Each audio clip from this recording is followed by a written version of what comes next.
Welcome to Behind the Page, the Eli Marks podcast, with your hosts, John Gaspard and me, Jim Cunningham. Hey there, Jim. Hey, John, now things are right with the world. You start, I respond. Yeah, that's how it's supposed to be. That's just how it's supposed to be. I don't know why I tried anything differently. I don't think, if it's not broken, don't fix it. Yes. That's good advice. Good. I'm doing well, and I think it's great you're opening with such sage advice. We have an episode full of sage thoughts and deep thoughts and clever stuff, none of which is from us. No. But we got to listen to it. We are so lucky. This is episode 215, season 2, episode 15. We're going to listen to chapter 15 of The Bullet Catch. But who cares, really? Because we have got part 1 of a 2-part episode. That's why we're calling it part 1. We decided to divide it up that way because it was too confusing if we didn't use that kind of numeral system. Part 1 of our interview with Nicholas Meyer. Wow. Now, he could have been a 5-part interview, really. It really could have been. He's the director of Star Trek: The Wrath of Khan. Perhaps you've heard of it. He's the writer. He's the writer-director of Time After Time, one of John's and my favorite movies. It's if you haven't seen Time After Time, stop the podcast and watch it, and then come back. You know, he's also the director of the devastating miniseries The Day After, which I saw once and do not need to see again.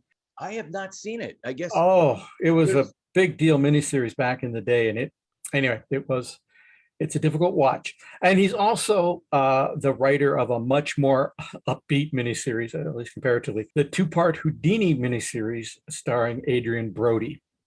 What a great miniseries that is. Nick's father wrote a really good psychological study of Houdini, a book called Houdini, A Mind in Chains, which was, I guess, the starting point for Nick's script and for the miniseries. We find out in this interview that he said, well, I'm interested if we can kind of adapt my dad's book, then I'd work on it. So to kick off the interview, we talked about that very intriguing book, Houdini, A Mind in Chains. Do you remember what it was that caused your dad to write that book? I know something about it. I should throw in a couple of helpful, I don't know if they're helpful, additions.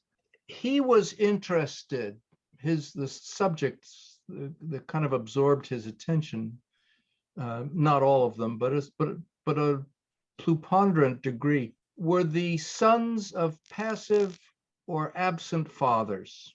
This was a topic which probably originated from his experiences with his own father, my grandfather, who was a very interesting man and a kind of a world beater, but who spent so much of his time doing what they said in The Wizard of Oz, being a Philip, good deed doer, that he didn't have enough time for fathering. He was not a bad man at all, quite a conscientious one, but the parenting was left to his wife. And I think my father missed and was affected by not having an involved father. For me, he was an extremely involved father. So he only wrote 2 full-length books, my dad. He wrote a lot of short papers and monographs. He was interested in men like Saint-Exupéry or Bishop Pike or Joseph Conrad, which was his other full-length biography, who didn't have fathers or who didn't have involved fathers, present fathers, and so forth.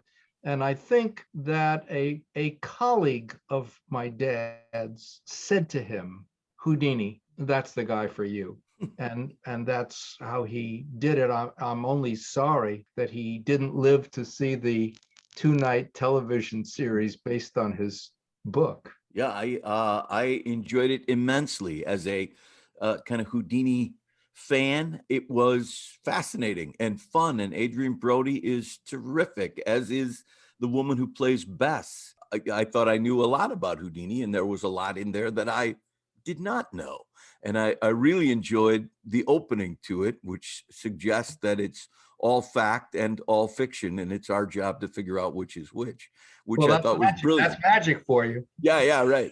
Which is, it's odd that we're talking about magic, more odd than you know, because 2 nights ago, I was a guest at the Magic Castle Oh, in Los Angeles, and I hadn't been there in several years, and I was privileged to witness some astonishing feats of magic and manual dexterity, and I'm a sucker for all that. I looked at it, I said, how do they do that? And my girlfriend kept saying, how do they do that? How do they do that? And the answer always came back very well. yeah, very well. Wonders never cease, as Houdini was fond of saying in your television show. So your dad had really no interest in magic before embarking on this long book about Houdini? My father was a rather cultivated guy whose interests were Catholic. He was interested in all kind of things. He was interested in literature. He was interested in music. He was a music fool. He was a terrific pianist and a great sight reader. He put any piece of music in front of him and he'd read it right off. He was married to a concert pianist. He loved the ballet, the opera, and whether you're talking about Shakespeare or James Bond, he gobbled all that stuff up in the same way it seems that I do. And so magic was just another, part of it, in the same way I suppose that when you look at the career of somebody like Orson Welles, they're interested in magic. Every boy at a certain point sort of plays with a magic kit, and some people pursue it, and some people, let it go along with their first chemistry set. So yes, I think it was not his exclusive or predominant interest. No. Were you interested in magic as a kid at all? I think I've always been a great audience, and it didn't matter what I was an audience for. You could take me to the circus, you could take me to the Marx Brothers, you could take me to the opera, you could take me to a magic show, and I simply gobbled all that stuff up. You could put me in front of an episode of The Lone Ranger or Sergeant Bilko. I didn't care. I'm just a great audience.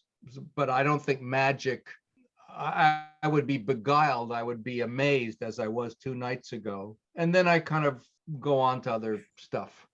Well, you've gone on to a lot of great stuff. I love your Sherlock Holmes books. I certainly am a big fan of the work you did in the Star Trek series, which when we talk of Venn diagrams, that would absolutely be part of my circle. How'd you come to being involved with the TV miniseries about your dad's book? I have been friends and worked for many years with a television producer named Jerry Abrams. I started working with Jerry in 1973 with the first teleplay that I wrote was for a television movie called Judge Dee and the Haunted Monastery. I seem to be incapable of explaining things shortly. Everything is a big digression, and I'm very sorry for your listening. No, it's fantastic. You can always shut it off. Anyway, the point is that there was China apparently invented everything first, including detective stories.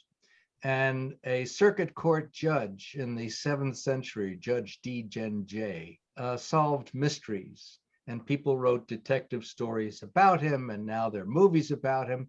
But back in 1972 or something like that, and I had just come to Hollywood and was looking for work and didn't know anybody. And I met Jerry Abrams, and I met a director named Jeremy Kagan. And I'm happy to say both of these gentlemen are alive and still my friends. It gave me a shot to write this Judge Dee and the Haunted Monastery because I think ABC thought they were going to get a kung fu movie out of it, which it wasn't.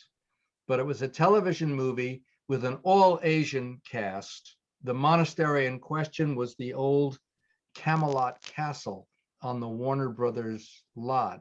And that's where I met Jerry. And Jerry and I have been friends ever since. Jerry's son is J.J. Abrams, who directs movies. Anyway, Jerry said to me a couple of years ago, let's do Houdini. And I said, oh, funny, you should say that because my dad wrote a very interesting book about Houdini. I would be interested if it were based on his book, I would only be interested. And that's how it got made. What was your process for, did you know it was 2 nights going in? Did you know it's going to be that long? How did you get started on it? What other resources did you use? Because I know there's stuff mentioned in the movie that I don't remember being in your dad's books. You must have had to dig a little bit.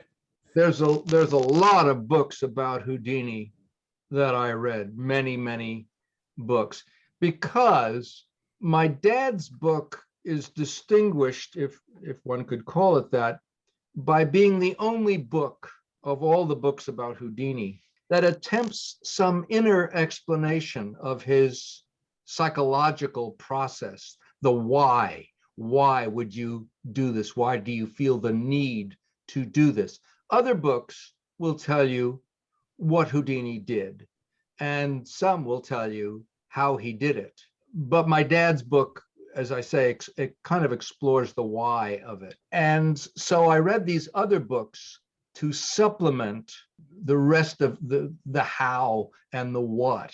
And I've amassed quite a large Houdini library. When I say large, probably compared to yours, not so much, but I must have like 10 books about Houdini and flying airplanes and Houdini and Arthur Conan Doyle and spiritualism and so forth.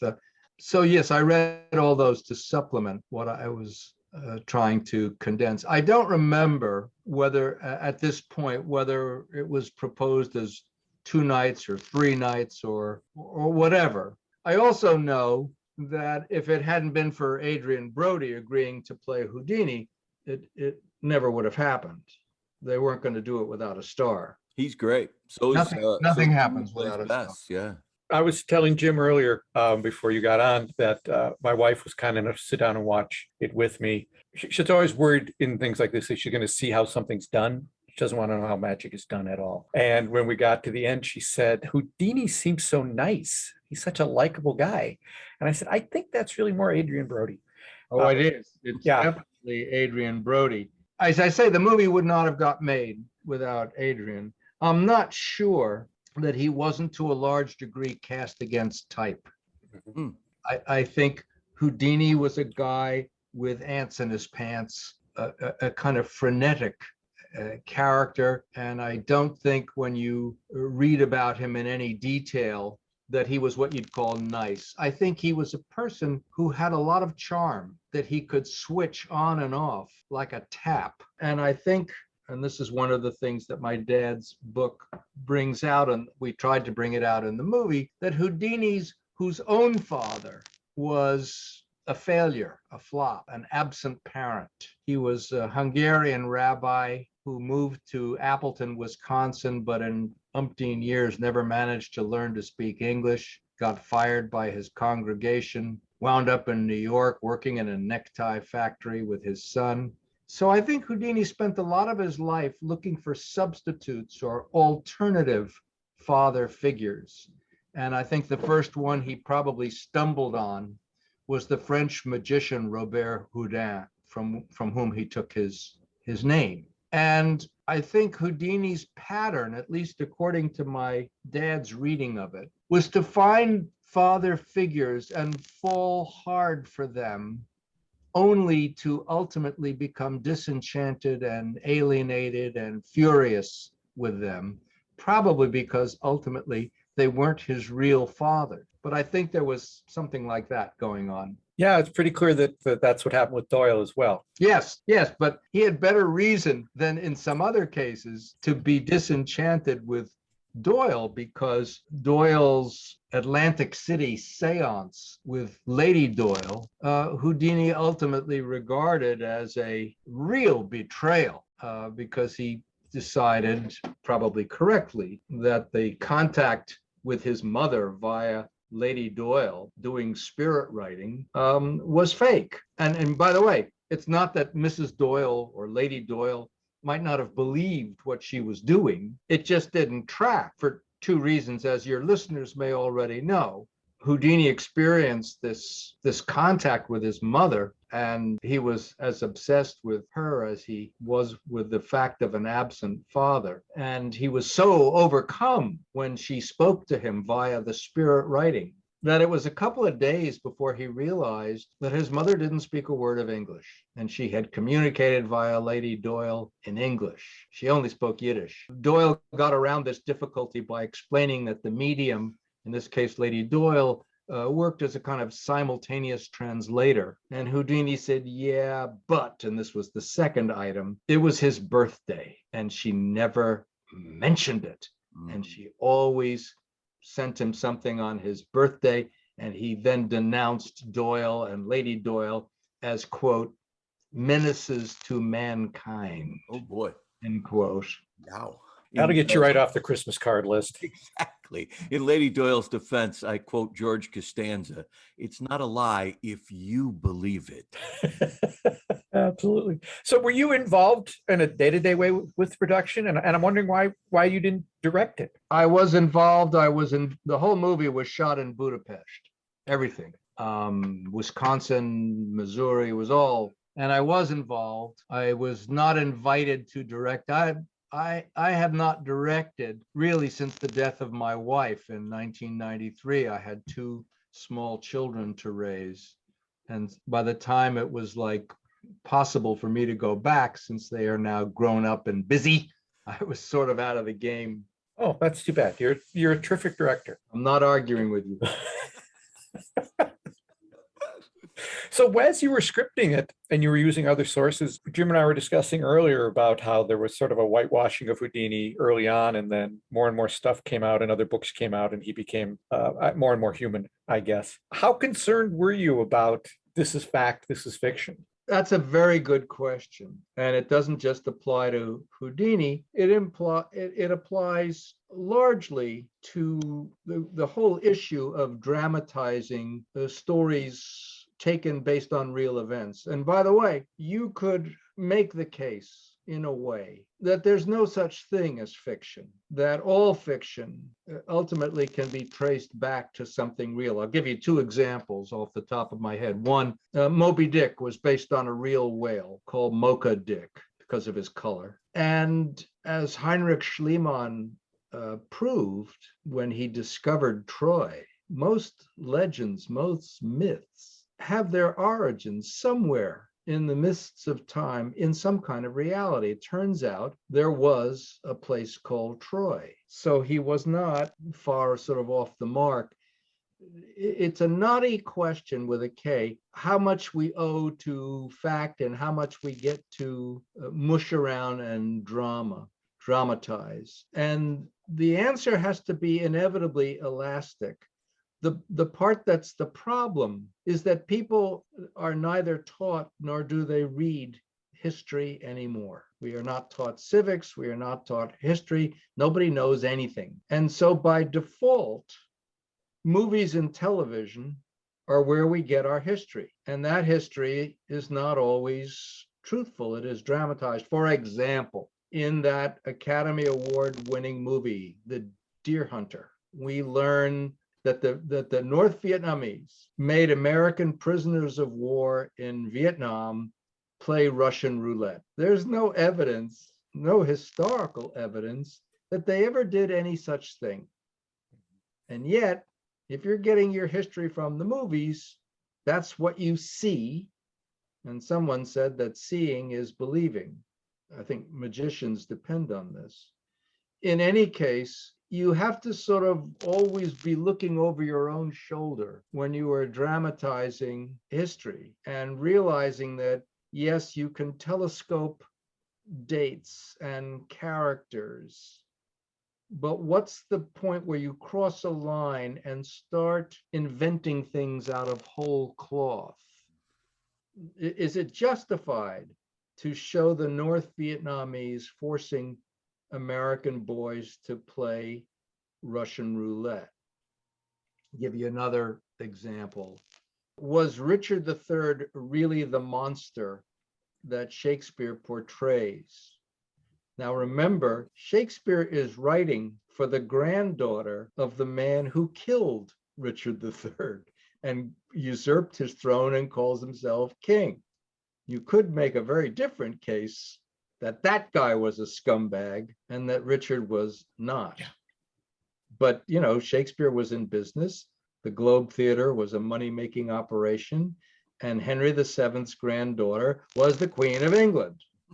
So there are a lot of variables here when you sit down to dramatize. I've worked for the History Channel, one was Houdini, and I can tell you the History Channel will not make a movie where Americans look bad. Really?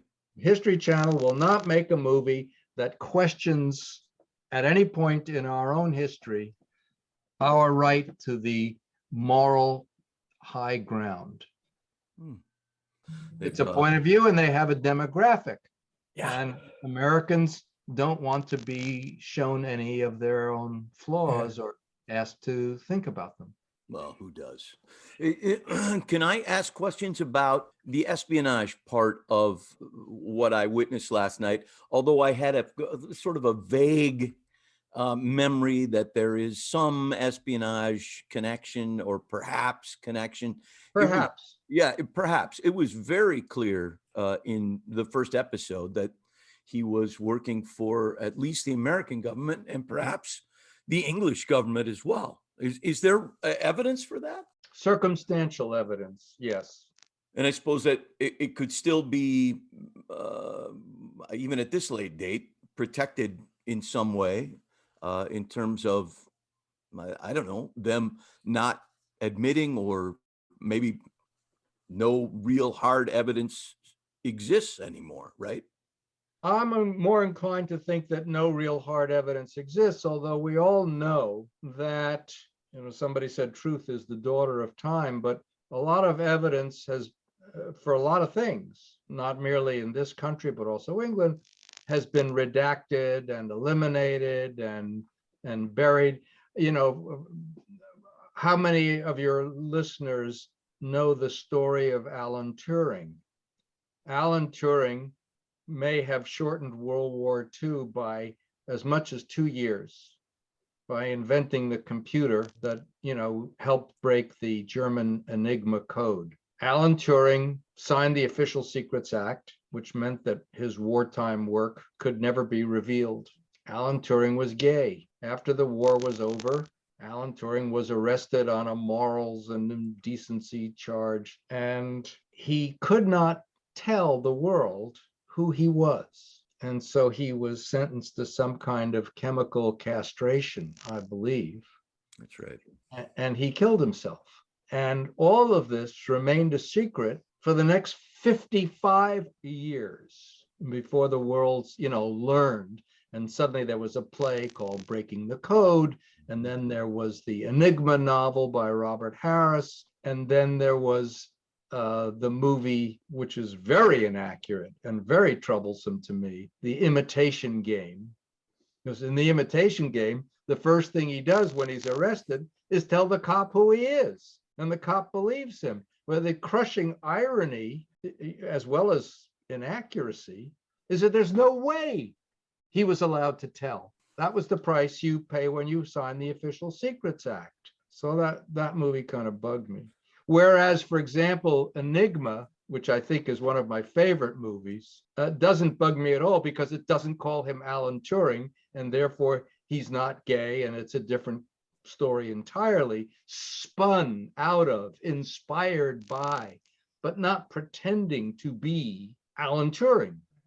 Well, now I'm going to have to watch that movie because I don't think I've seen it.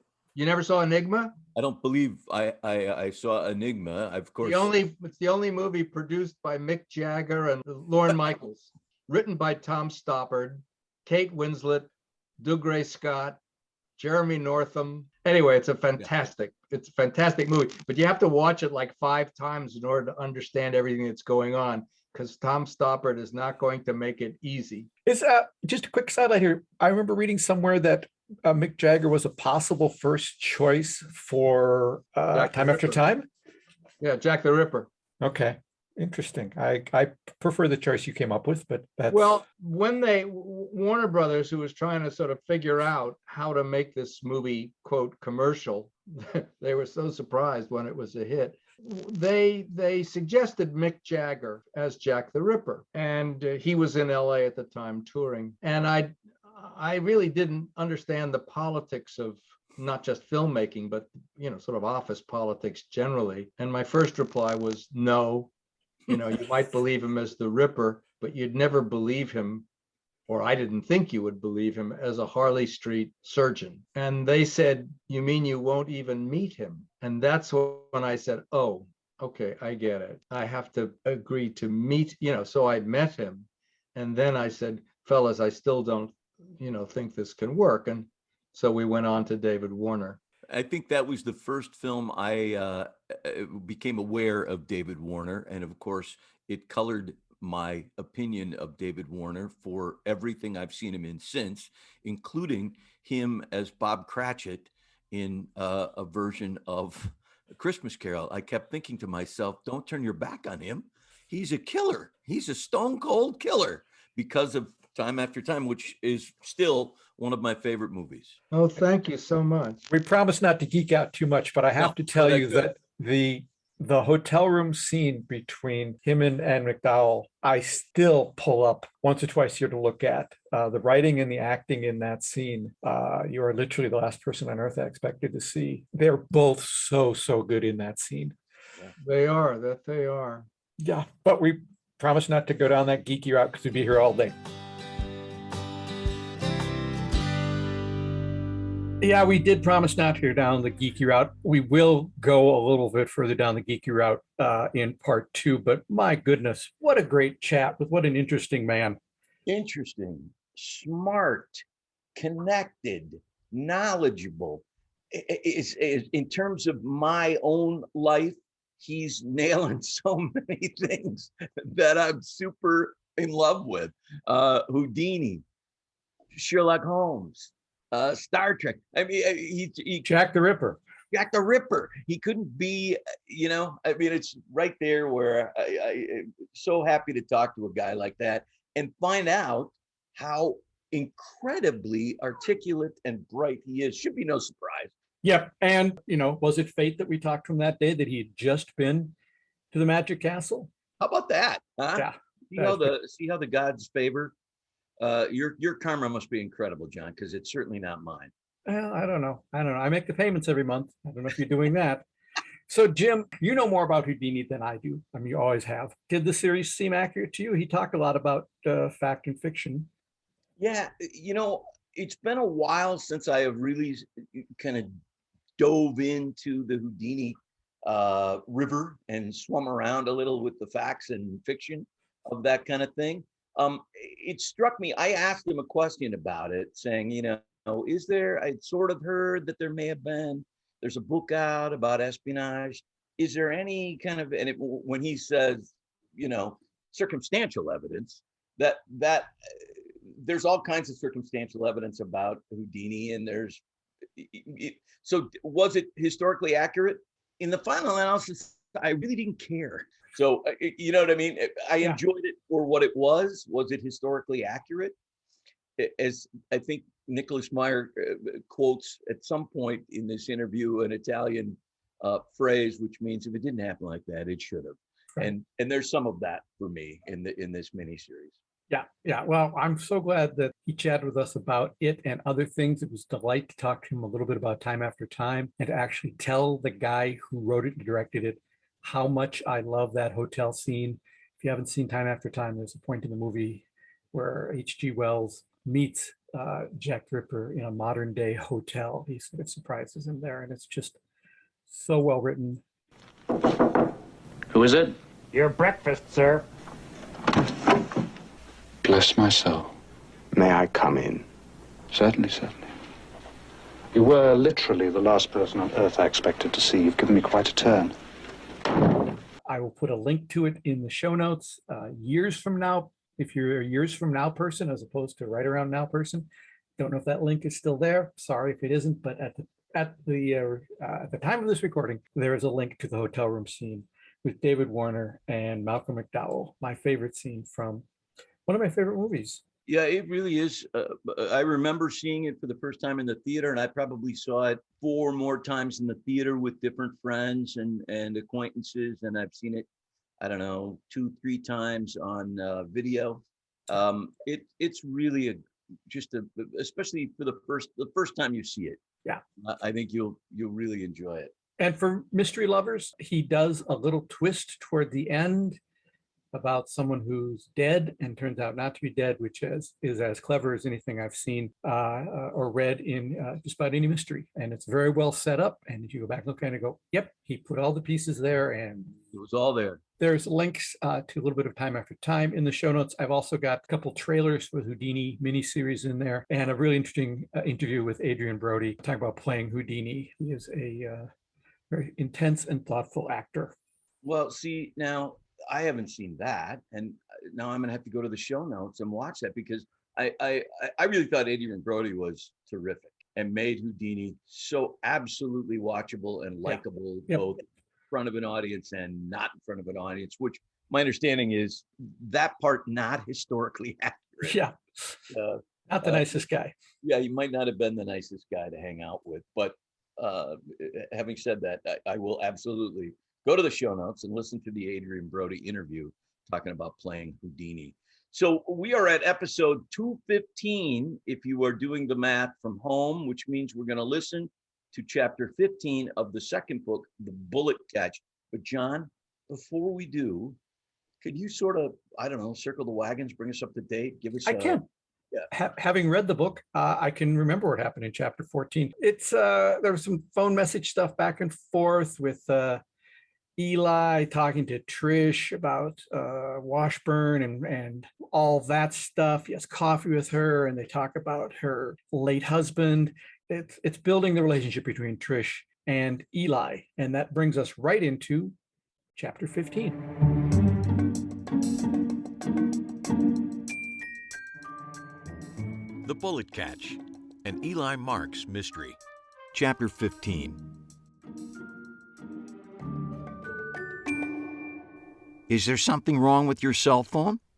I could tell Harry was surprised to hear my voice coming from the top of the stairs. He was just opening the door to his apartment, and he looked up the staircase, squinting at me. I was sitting in the dark. Hello there, Buster. Why are you sitting in the dark? We're not talking about me right now. We're talking about you and your cell phone. Did you perhaps lose it? He patted his pockets, finally pulling the phone out of his breast pocket. It's right here. Do you need it? He held it up toward me. Is it on? Is it on what? Is it turned on? I hissed as I stood and slowly moved down the stairs toward him. Of course not. I don't want to wear out the battery. He slipped the phone back into his pocket and opened his door, stepping deftly into his apartment and out of sight. I sped up and made it into his kitchen before the door swung shut. Do you know how worried I've been about you? I've been to the bar next door. I called Max. I called Sam. I even called Abe. Nobody knew where you were. You should have called me, he said, as he took off his windbreaker and opened the closet door. I did call you. Your phone was turned off. Oh, that's right. You want some fruit? These bananas are right on the edge. So am I, but don't change the subject, old man. You left me a message this afternoon to call you. I did? Oh, that's right, I did. I needed a ride to the drugstore. You didn't call back, so I went out to catch the bus. You've been at the drugstore for the last 8 hours? Don't be silly. What could one do in a drugstore for 8 hours? There was something woozy about his attitude. It took me a moment to recognize. Have you been drinking? He shook his head and then nodded, holding up his right hand and demonstrating with his thumb and first finger the international sign for just a wee bit. I sat heavily in one of the 3 chairs that surrounded his small kitchen table and rubbed my eyes. When I opened them, I saw he was now seated across from me. He was eating a banana. Another banana rested unopened in front of me on the table. Really, Buster, you should eat one. They're right on the edge. In the name of all that is holy, what is it going to take for you to tell me where you've been for the last 8 hours while I've been sitting here going out of my mind? He arched an eyebrow at me. Out of your mind? I shrugged. Well, really concerned. He smiled. Thank you, he said, He took the last bite from his banana and then got up to throw the peel into the small trash can under the sink. "Well, if you must know, I spent the evening in the company of 2 charming women." 2 women? He had my attention, and he knew it. 2 charming women, he said, stretching the word charming into about 16 syllables. I sat back in my chair. "Really? Do tell." "I needed to go to the drugstore to refill my prescription. I tried calling you, and when you didn't answer your phone, I wonder from where you inherited that annoying trait, I decided instead to take the bus. Minneapolis has, as you know, an extensive public transportation system," he said with a twinkle in his eye that made me want to strike him. "I suspect by the time the light rail finally gets built in this neighborhood, I'll be 20 years dead, but that's all well and good because the buses run on time and they run right past our shop." You're going to make me regret asking, aren't you? Can we cut to the chase? So there I was sitting on the bus bench, wondering about this and that when a car pulled up. The passenger window was rolled down, and 2 attractive women asked me if I needed a ride somewhere. You got into a car with 2 strange women? It's not like they offered me candy, and they weren't strange women. It was your friend, the psychic, Megan, and her other psychic friend, Franny. Hardly the kidnapping type, I think. Megan offered you a ride? I tried to take the incredulous tone out of my voice, but it slipped out right at the end. What's wrong with that? She didn't break up with me. She broke up with you. We didn't break up. We're on a break. There's a difference. I waved my hands, trying to clear the confusion out of the air in front of me. But we're getting off the point. You spent the evening in the company of 2 psychics? Harry shook his head and leaned in conspiratorially. Technically 1 psychic. I think we can all agree that as a psychic, Megan is really, really terrible. But you don't even believe in psychics. I don't have to believe in them to know when one of them is frankly not very good. Of course, I didn't say this to her face. Of course you didn't. So they drove you to the drugstore. I gestured for him to get on with his story. Yes, and then they asked me if I wanted to continue on with them to dinner, and since I didn't have any plans this evening, I agreed. So you went to dinner? Harry's face widened into an annoying grin. Well, we never technically got around to dinner. We did what in my day we called a pub crawl. You went out drinking. Technically, he said, using that same word again. We were wine tasting. Buster, did you know wine comes in flights?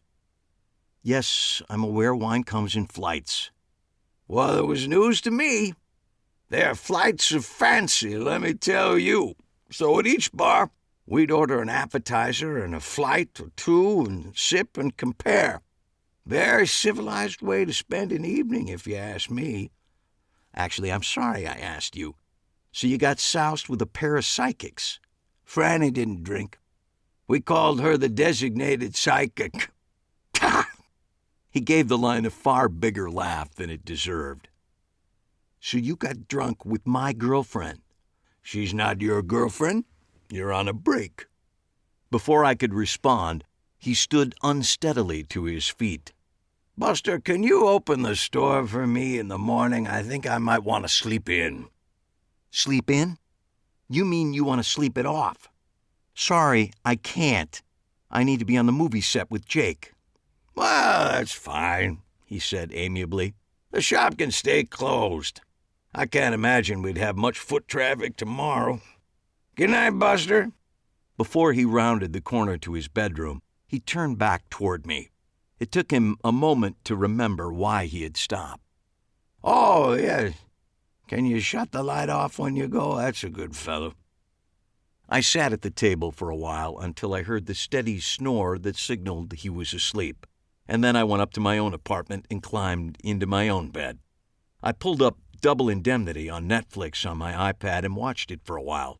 It was as good as I remembered it, but I fell asleep before it was over and never did learn if Walter Neff dies in the end. This place is spooky as hell. It was early the next morning, and Jake was whispering to me as we made our way down the craft services table, loading up on a breakfast of featherlight Western omelets, fresh fruit, yogurt, and a wide selection of mouthwatering Danish. Around us, people were eating and laughing and getting ready to start their day of filmmaking. "What do you mean?" I whispered back. "Everyone seems to be in a great mood." "That's what I mean. It's weird. Look at them." He gestured across the small clearing from where the food had been set up. Walter, the director, was laughing with the two producers, Donna and Arnold. Noelle was hanging on Walter's arm. They were acting like they were private guests at the best cocktail party ever. "Why is everybody so happy?" I whispered. "Not everybody." He tilted his head to the left, and I turned to see Stuart, the writer, glaring at, well, everyone.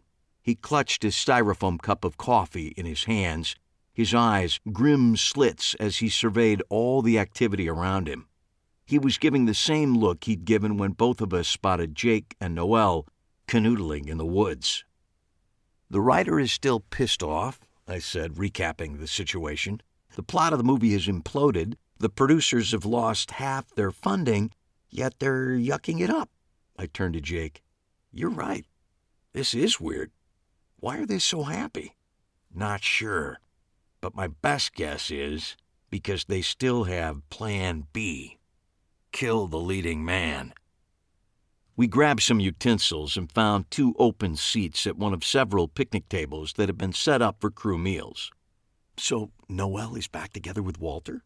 I asked as we settled into our seats. "I didn't know they were apart," Jake said, using far more acting ability than I would have given him credit for.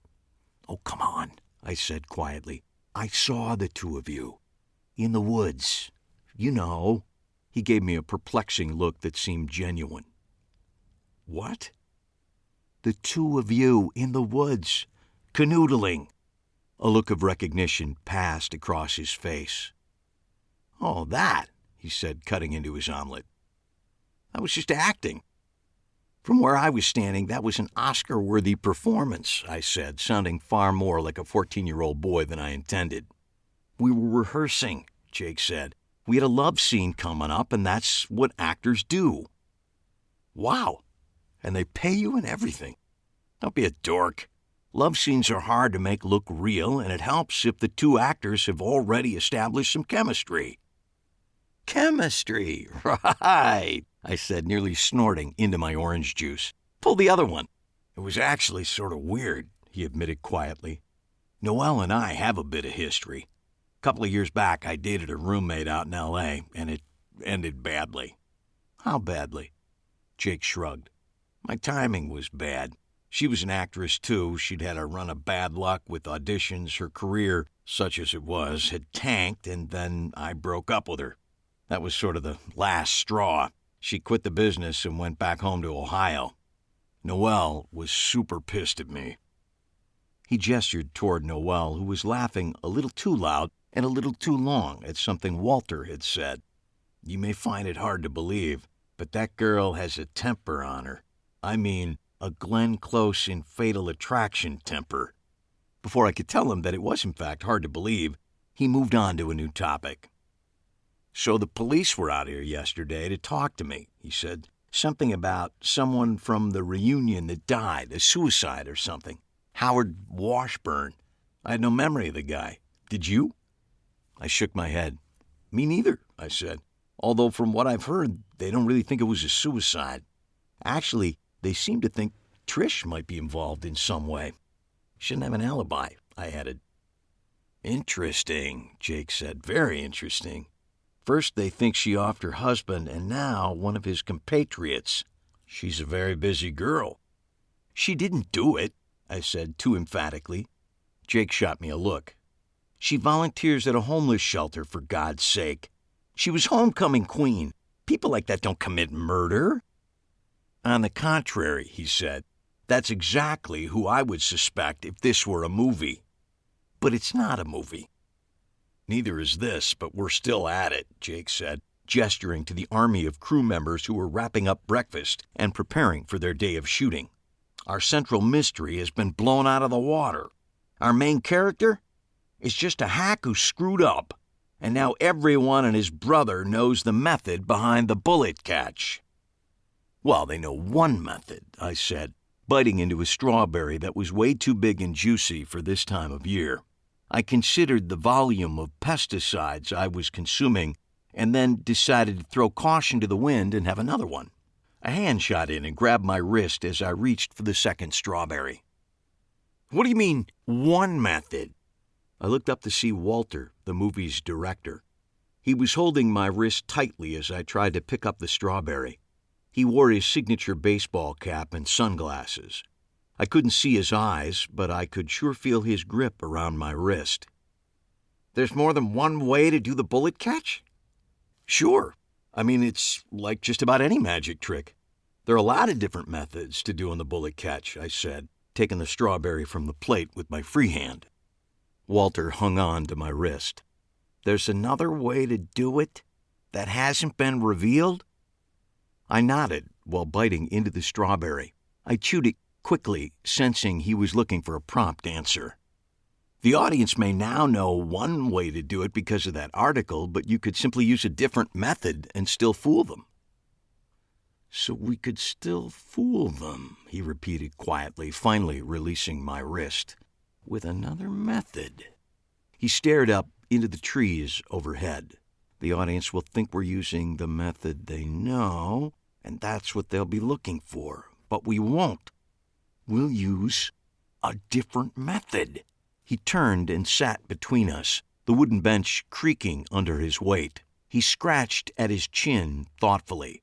"Magicians often did that after Terry revealed the method behind an illusion," I said, not entirely certain he was hearing me.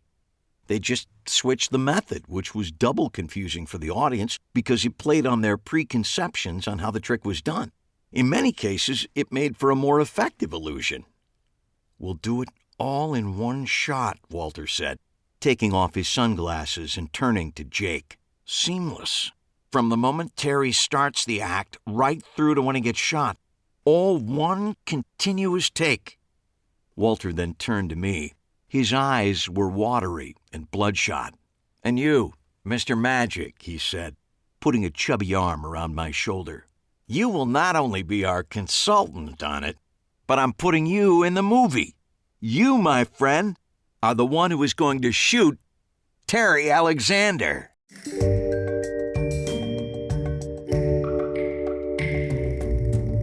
All right, so the bullet catch, coming over the new method for the bullet catch. I will say that in most of the Eli Marks books, when Eli does a trick or someone does a trick, I, as the writer, have a general idea of how it's done. I may not know the specifics of it, but I have a general idea if someone's doing the Miser's Dream, or they're doing the linking rings, or the floating light bulb, which floating light bulb is a very hard trick to do, or doing the magic square. I know that. I know how it's done. The bullet catch, not so much. I don't know how it was done in the book. I don't know the new one that Eli comes up with. I've seen, and you've seen, Penn and Teller do it, right? Have you ever seen anyone else do it live? Never seen anybody else do it live, and never would really want to. The sort of artistry with which Penn and Teller have elevated that trick, that I don't know that anybody should attempt it ever, because there have been plenty of people who died doing it, Yeah. who not only weren't doing it for the first time and it went wrong, but had done it as part of their act for years and years and years, and it went wrong, killed them. And that was a part of the miniseries that I was surprised when Houdini caught a bullet in that miniseries, because in my memory of all the Houdini books I've ever read, I've never come across him catching a bullet. Yeah, I thought he actually spoke out against it at one point. I remember reading that. Yeah, I think, I certainly don't think so. There again, the miniseries was fun in and of itself, and we don't have to delve too deep about historical accuracy, I guess. But so that wraps up this episode, and what a great interview from Nicholas Meyer. Such a great interview that we are going to listen to him again in the next episode of the podcast. Our conversation will turn to Sherlock Holmes and to Star Trek. I'm sorry about that. I take full responsibility. It's my fault that we talked about Star Trek. You told me not to, but he opened the door, John. He opened the door and in you could went. not go through it. And listen, if you own a DVD of the movie, Or any movie. yeah, you are going to find all about Nick's singular contribution to our society. And if you think, oh, I probably don't know, you do know. You've seen it. And it's all because of Nicholas Meyer. And that will all be answered in the next episode. So don't forget to check out the show notes for links, including a link to the other podcast, the Occasional Film Podcast, which is out occasionally.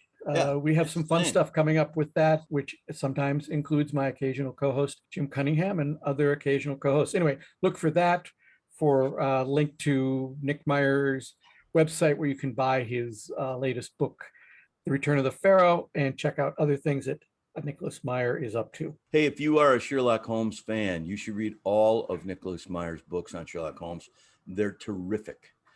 Starting with the 7% Solution, which he wrote, as he said, when he was 25 or 26 years old. We'll get more into that next time. Do us a favor, will you, if you can, and rate this podcast. Review it if you got a second. That helps other people find it. And of course, if you're just tuning in, you ought to subscribe to this podcast and the Occasional Film Podcast too. That one too. Yeah. If you no pressure though. I'm not here to sell you anything. It don't cost nothing, as Bluto says in Animal House. Grab a brew. It don't cost nothing. I think that's as good a place to end as any. Thanks, everybody. We'll see you on the next episode with part 2 of Nicholas Meyer. You don't want to miss it.